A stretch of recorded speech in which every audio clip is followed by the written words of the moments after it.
Does this sound familiar? Daddy, I need $300. Calling a black woman difficult in Hollywood is the kiss of death. It's the kiss of death, and it's hard enough being a dark-skinned black woman in this business.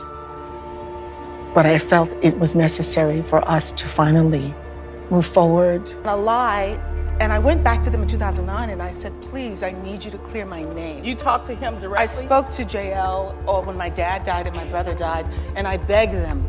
I said, I have a family. I need you to tell the world that this stuff didn't happen. Remember Aunt Viv from Fresh Prince of Bel-Air? Fans are shocked at how she looks today. She was Hollywood's next big star. Then she met Will Smith. What followed was character assassination, career destruction, and 27 years of warfare. Janet Hubert was never difficult on that set. Janet Hubert was so professional, it wasn't even funny. I think Will simply needed to win, and I think sometimes when you get caught up in a lie, and those things never happened. She never left the set, I never left the set. The abusive marriage they hid from the cast. The contract designed to humiliate her. The systematic blacklisting that followed her refusal to accept disrespect. With your words, you know, words can kill. But I lost everything. Reputation, everything. This is how Hollywood destroys women who won't stay in line. Janet Louise Hubert arrived in Hollywood with everything the entertainment industry claimed to want. Classically trained at Juilliard, seasoned on Broadway, with the kind of dramatic range that could anchor any production. She wasn't another struggling actress hoping for her big break.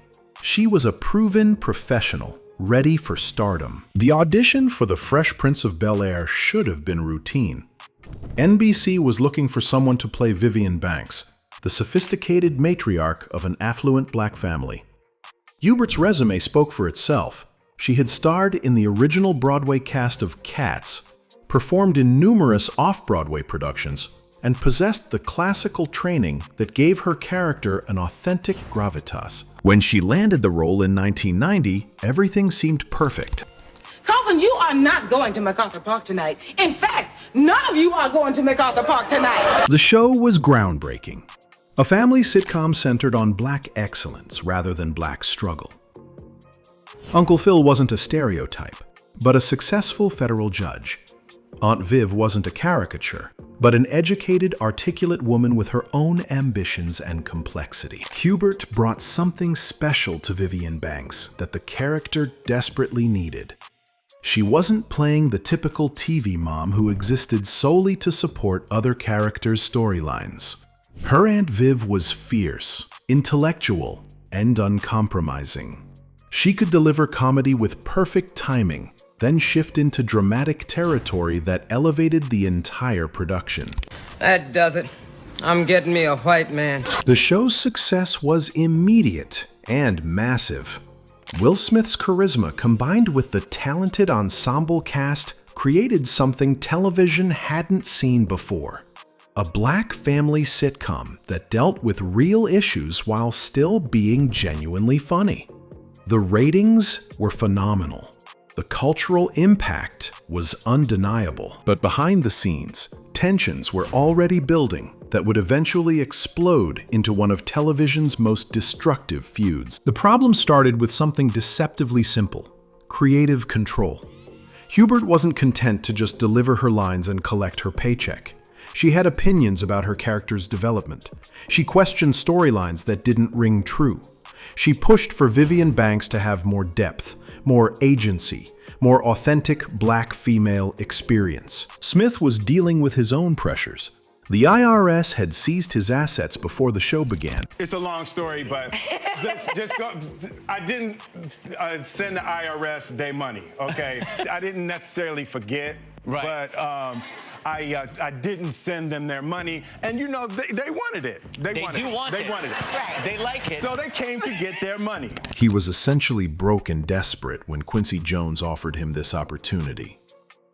The success of Fresh Prince wasn't just career advancement for him. It was financial survival. This desperation may have contributed to what happened next. As the show's star and executive producer, Smith had unprecedented power for someone so young and inexperienced. But instead of using that power to elevate everyone around him, he began to see challenges to his authority as threats to his survival. Hubert's professionalism and artistic integrity, the very qualities that made her performance so compelling, were about to become the weapons used to destroy her career. The seeds of destruction had been planted. All they needed was the right conditions to grow into something that would consume them both. By the second season of The Fresh Prince of Bel-Air, the show had become a cultural phenomenon. But success brought new pressures and revealed fundamental conflicts about who controlled the show's creative direction. At the center of this brewing storm was a battle between two very different personalities with very different approaches to their craft. Because, when they gave me the role, it was a skeleton. Okay. And I had to bring the meat and put on the bones of Aunt Viv. And they had a type that they wanted, and I was definitely not that. Janet Hubert had spent years mastering her profession. Her Juilliard training taught her to dig deep into character motivation, to find truth in every scene, to never settle for surface-level performance. She approached Aunt Viv as a complete human being with complex emotions, personal struggles, and authentic reactions to the situations around her. Will Smith, meanwhile, was learning on the job. He had natural charisma and comedic timing, but he was still developing as an actor. More importantly, he was learning how to navigate the power dynamics of television production. As both star and executive producer, he held influence that most actors never experience. Sitting by the fire, my grandma told your grandma she gonna set your flag on fire. The conflict started small. Hubert would question character choices that seemed inconsistent or unrealistic. She'd suggest alternative approaches to scenes that felt emotionally hollow. She'd push for storylines that gave Vivian Banks more agency and complexity. These weren't diva demands. They were the professional observations of a trained actress trying to maintain artistic integrity. But in the hierarchical world of television production, Smith began interpreting Hubert's professionalism as insubordination. Her suggestions felt like challenges to his authority. Her artistic standards seemed like personal attacks on his vision for the show. Other cast members noticed the growing tension but weren't sure how to navigate it. Joseph Marcel, who played Jeffrey the butler, would later describe Hubert as someone who embraced him and protected him on set. I've never said anything untoward or against Janet. She was always the lady that embraced me. She and James Avery were the two people that, because we were about the same age. James Avery, the respected veteran actor who played Uncle Phil, seemed to understand Hubert's perspective as a classically trained performer. But Smith held the power. As the show's title character and executive producer, his comfort level determined the working environment for everyone else. When he felt threatened by Hubert's artistic standards and professional demands, the entire production dynamic shifted. The situation was further complicated by what was happening in Hubert's personal life. She was pregnant during the third season, dealing with what she would later describe as an abusive marriage, and struggling to balance her professional responsibilities with increasingly difficult personal circumstances. None of her co-workers knew the extent of her personal struggles. They only saw someone who seemed increasingly on edge, more demanding, less willing to go along with decisions that felt artistically compromising. What they interpreted as difficult behavior was actually someone fighting battles on multiple fronts while trying to maintain professional standards. The breaking point came during contract negotiations for the fourth season. NBC offered Hubert what she described as a terrible deal: significantly reduced screen time, lower pay, and restrictions on her ability to work elsewhere. The offer felt deliberately insulting, designed to force her departure rather than negotiate in good faith. Thing from anyone. This has got to be the biggest amateur operation I have seen since Mayberry RFD. Hubert rejected the offer, expecting the standard back and forth of Hollywood negotiations. She had been a crucial part of the show's success. Her performances had earned critical acclaim. Surely the network would return with a reasonable counteroffer. Instead, NBC announced they were recasting the role of Vivian Banks. The message was clear. No individual actor, regardless of talent or contribution, was more important than the machine.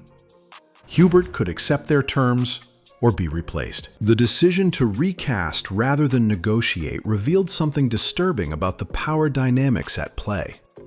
This wasn't just about money or scheduling conflicts. It was about establishing who controlled the show and what happened to those who challenged that control. What Janet Hubert didn't realize was that her professional demise was just beginning. The real destruction would come not from being replaced, but from how the industry would frame her departure to ensure she'd never have another opportunity to demand respect. When Janet Hubert was replaced by Daphne Maxwell Reid for the Fresh Prince of Bel-Air's 4th season, the transition could have been handled quietly and professionally. Television shows recast roles regularly, usually with minimal fanfare and diplomatic explanations about creative differences or scheduling conflicts. Instead, what followed was a systematic character assassination campaign designed to destroy Hubert's reputation and ensure she'd never have the power to challenge the entertainment industry again. Will Smith fired the first shot in what would become a 27-year war. Rather than simply moving forward with the new cast, he chose to publicly attack his former co-star's character and professionalism.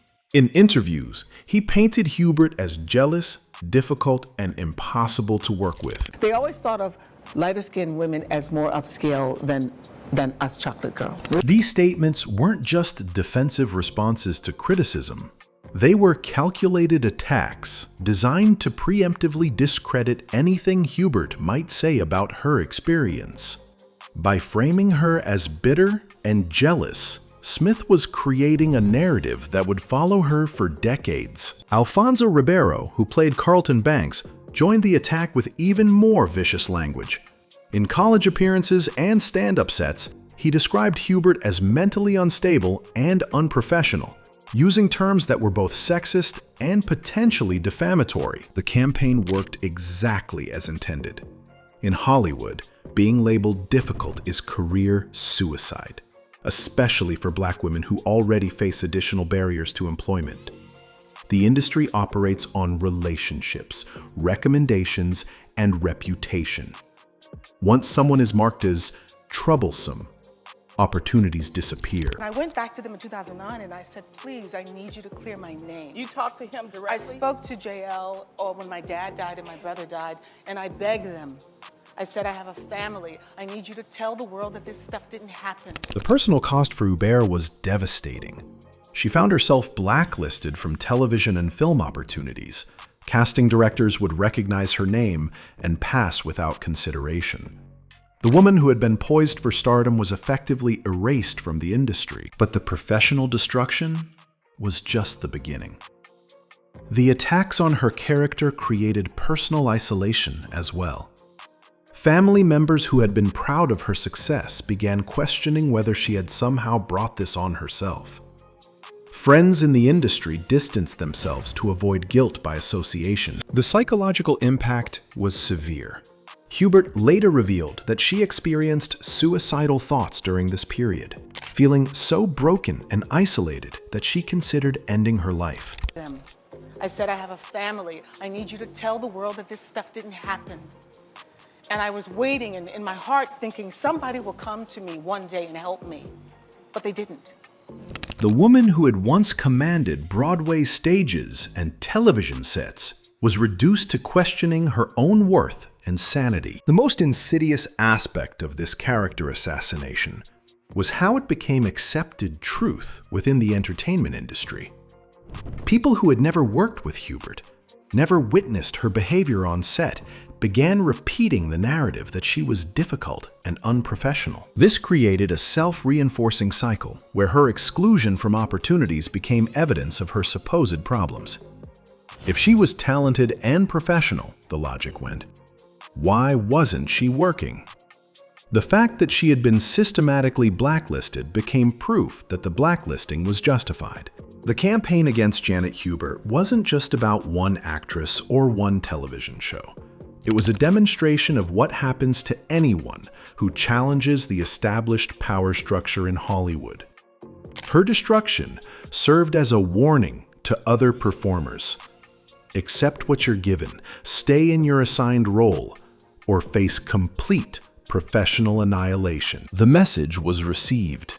For years afterward, the entertainment industry pointed to Janet Hubert as an example of what not to do, how not to behave, what happens when you think you're bigger than the machine. But they had underestimated her resilience.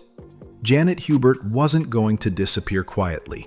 She was going to fight back, even if it took decades to reclaim her narrative and her dignity. The years following Janet Hubert's departure from the Fresh Prince of Bel-Air transformed from professional disappointment into personal warfare. What began as industry politics evolved into a bitter, public feud that would consume both parties for nearly 3 decades. You ain't Barack and Michelle Obama. And y'all need to get over yourselves. You have a huge production company that you only produce your friends, your family, and yourself. Hubert refused to accept the narrative that had been constructed around her departure. While Will Smith and Alfonso Ribeiro moved forward with their careers, she remained trapped by the character assassination that had followed her exit. Every attempt to find new work was undermined by whispers about her supposed difficulty and unprofessionalism. The rise of the internet and social media gave Hubert new platforms to tell her side of the story, but it also provided more opportunities for the feud to escalate. Every interview, every social media post, every public appearance became another battlefield in their ongoing war. In 2011, the conflict exploded into public view when Hubert gave a scathing interview to TMZ, declaring that she would never participate in any Fresh Prince reunion as long as Smith was involved. Her language was harsh and unforgiving, calling Smith an egomaniac and an who hadn't grown up since his early 20s. A lot of repercussions in Hollywood. I've basically been blacklisted in a lot of areas in Hollywood because I spoke out against the injustices of what they did to me. Ribeiro's college stand-up routine, where he described Hubert in degrading terms, surfaced online and reignited the controversy. His comments revealed the depth of animosity that still existed among the cast members. But they also demonstrated how the original narrative had become accepted fact among those who worked on the show. The 2016 Oscars controversy provided another flashpoint when Hubert released a Facebook video criticizing Jada Pinkett Smith's call to boycott the ceremony. First of all, Miss Thing, does your man not have a mouth of his own with which to speak? And the second thing is, girlfriend, there's a lot of shit going on in the world that you all don't seem to recognize. People are dying, our boys are being shot. What started as commentary on award show politics quickly morphed into a direct attack on Will Smith's privilege and hypocrisy. These public outbursts were often dismissed as the rantings of a bitter former star, but they revealed something deeper about the psychological toll of systematic exclusion. Hubert wasn't just fighting for her reputation. She was fighting for her sanity, her dignity, and her right to exist in an industry that had tried to erase her. The personal cost of this extended warfare was enormous for both parties. Smith, despite his massive success, remained haunted by the unresolved conflict. Hubert, meanwhile, found herself defined more by her feuds than by her considerable talents and achievements. And I'm sorry that I have blasted you to pieces. No, it is so. First of all, thank you for sharing that with me. Like, I didn't know that when I look back now. The entertainment industry watched this battle with a mixture of fascination and discomfort. It served their purposes to have Hubert marginalized, But the ongoing nature of the conflict kept raising uncomfortable questions about power dynamics, racial politics, and the treatment of women in Hollywood. Behind the public attacks and counterattacks, both Smith and Hubert were dealing with the human cost of their prolonged animosity. The hurt and anger that had started as professional disagreements had metastasized into personal hatred that affected their families, their mental health, and their ability to move forward. Other cast members found themselves caught in the crossfire, forced to choose sides or remain diplomatically neutral while watching their former TV family tear itself apart. The show that had once represented Black excellence and family values had become a cautionary tale about ego, power, and the destruction that follows when reconciliation becomes impossible. By 2020, both parties had spent more time fighting each other than they had spent working together on the show that had made them famous. The Fresh Prince of Bel-Air had been off the air for 24 years, but the wounds from its production remained as fresh and painful as ever. What nobody anticipated was that it would take a global pandemic and a forced period of reflection to finally create the conditions for healing. The question wasn't whether they could end their war. It was whether either of them was strong enough to survive the peace. The call came in 2020, 30 years after The Fresh Prince of Bel-Air first aired, and 27 years after Janet Hubert had last spoken to Will Smith. HBO Max was planning a reunion special to celebrate the show's anniversary, and they wanted everyone involved, including the original Aunt Viv. For Hubert, the invitation represented both an opportunity and a risk.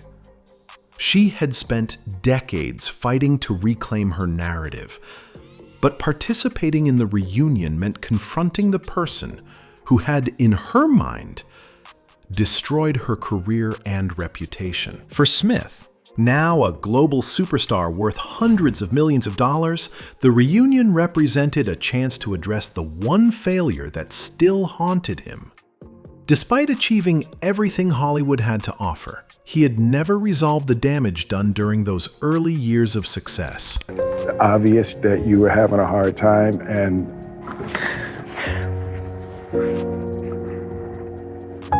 I felt like you hated me.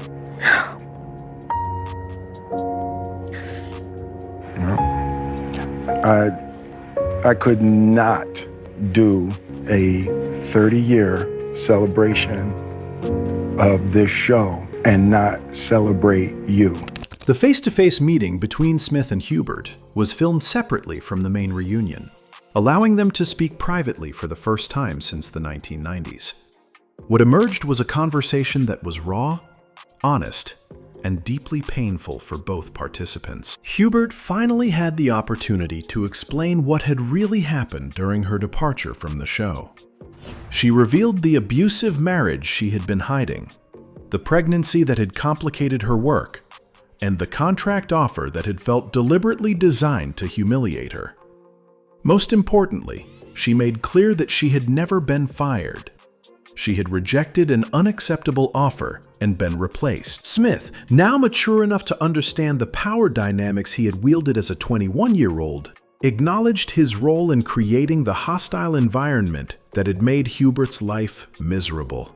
He admitted that his fear and insecurity had led him to view her professionalism as a threat to his survival. The reunion scene where Hubert met the rest of the cast for the first time in 27 years was emotionally overwhelming for everyone involved. The two Aunt Vivs, Hubert and Daphne Maxwell Reid, embraced each other, symbolically healing a wound that had divided the show's legacy for decades. 1, 2, 3, let's switch this up.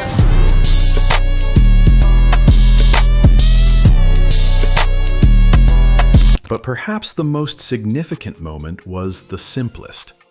Smith and Hubert hugging each other and acknowledging the human cost of their prolonged warfare.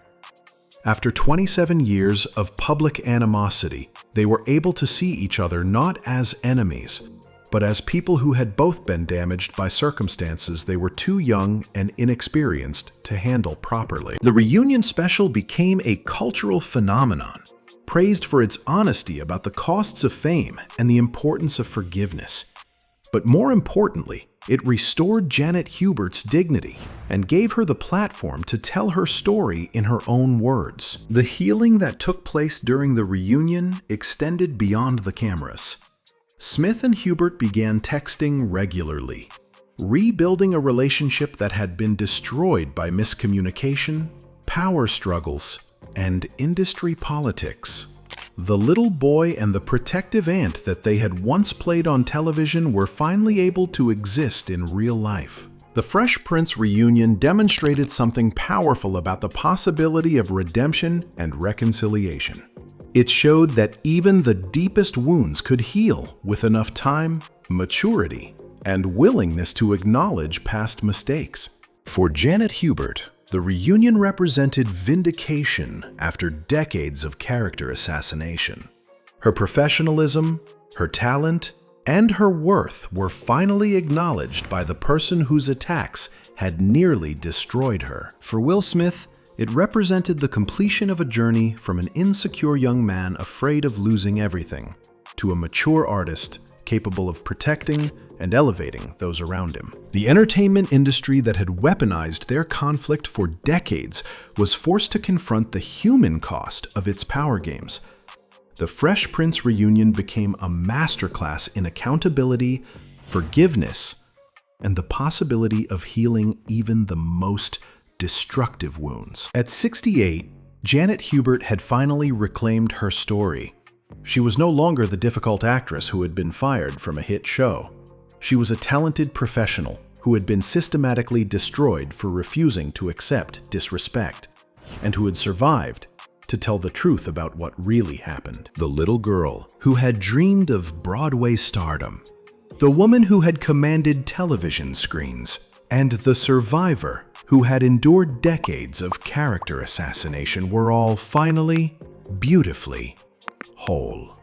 Anyway, that's it for this video, folks. Bye.